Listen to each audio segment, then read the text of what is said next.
Let's dive right into this explainer.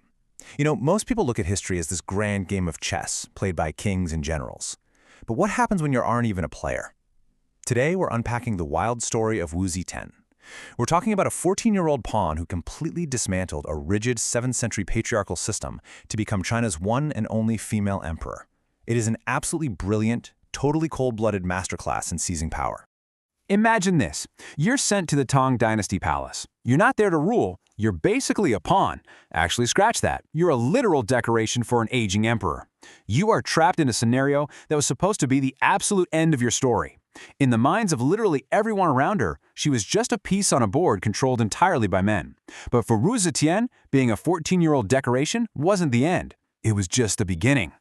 Now, 7th century China during the Tang Dynasty is often remembered as this beautiful golden age of poetry, tea, and art. But let's be real, it was also a completely rigged system of absolute, rigid male dominance. A 5th-rank concubine like Wu basically had zero future. Her ascent through this strict gender hierarchy is a true masterclass in surviving a rigged game.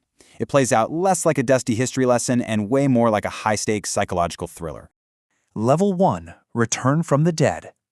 Okay, so by tradition, when the aging emperor died, Wu's story was supposed to be over. Bam, dead end. She was banished to a convent, her head was shaved, and she was expected to spend the rest of her life quietly praying.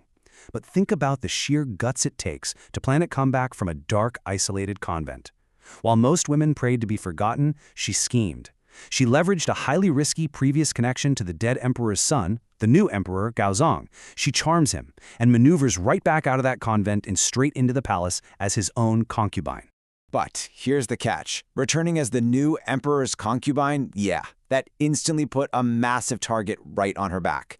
While she was officially back in the game, it definitely wasn't safe. She immediately became public enemy number 1 to the current empress and all the other top-tier wives who saw this incredibly ambitious woman suddenly invading their territory.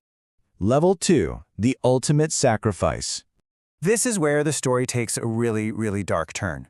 Because to truly secure her position and become the first wife, Wu needed to permanently eliminate the reigning empress, and legend says she did something unthinkable to pull it off. Wu had a newborn daughter. One day, the empress came by to visit the baby, and shortly after she left, that baby was found dead.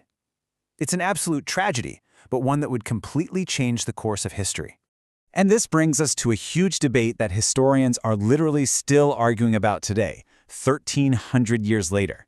Did Wu Zetian ruthlessly sacrifice and murder her own child just to frame her political rival? Or was it a tragic, natural case of sudden infant death syndrome that she brilliantly and coldly weaponized for her own gain?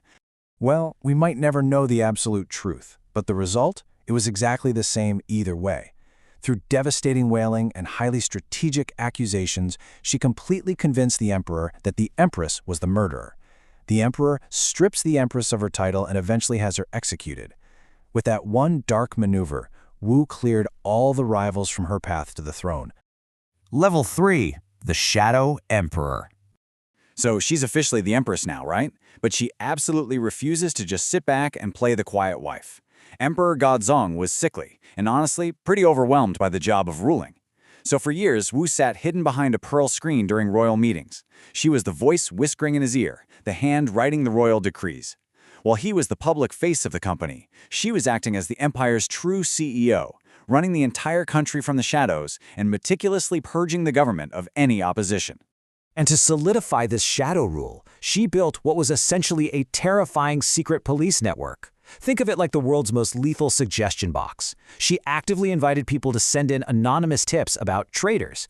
If someone didn't like her policies, you better believe she knew about it by dinner time, ensuring that anyone who dared to say no to her was permanently eliminated from the board. Level 4. The final boss move. All right, let's look at how this plays out. In 683, Gaozong passes away. Now, her sons were supposed to step up and rule, but we looked at them and saw nothing but weakness. Refusing to just be sidelined as a placeholder empress mother, she makes her final move.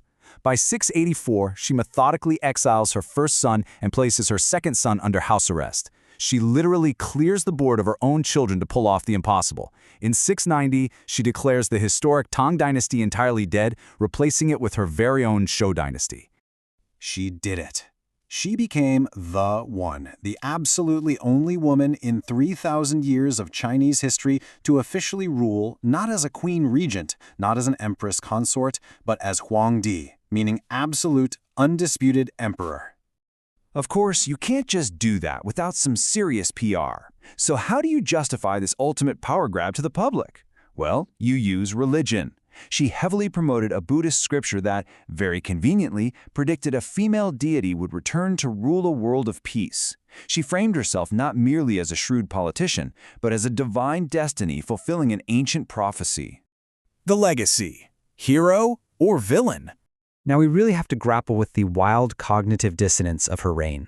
On one side of the coin, you have blood-stained daggers and absolute fear. I mean, she literally executed her own family members to maintain her grip on power. But on the exact opposite side, you have a thriving meritocracy.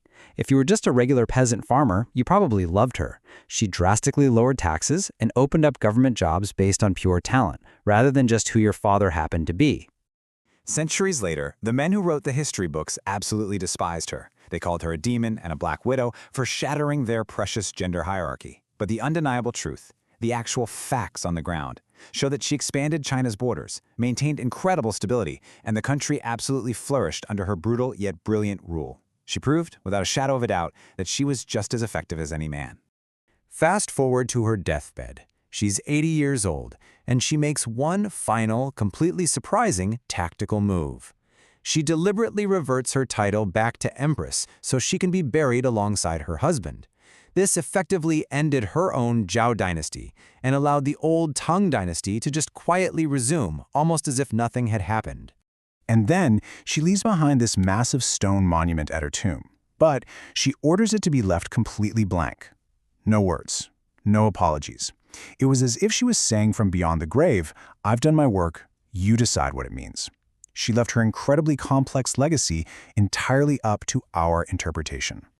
So, as we wrap up this explainer, I really want to know where you land on this incredible historical figure.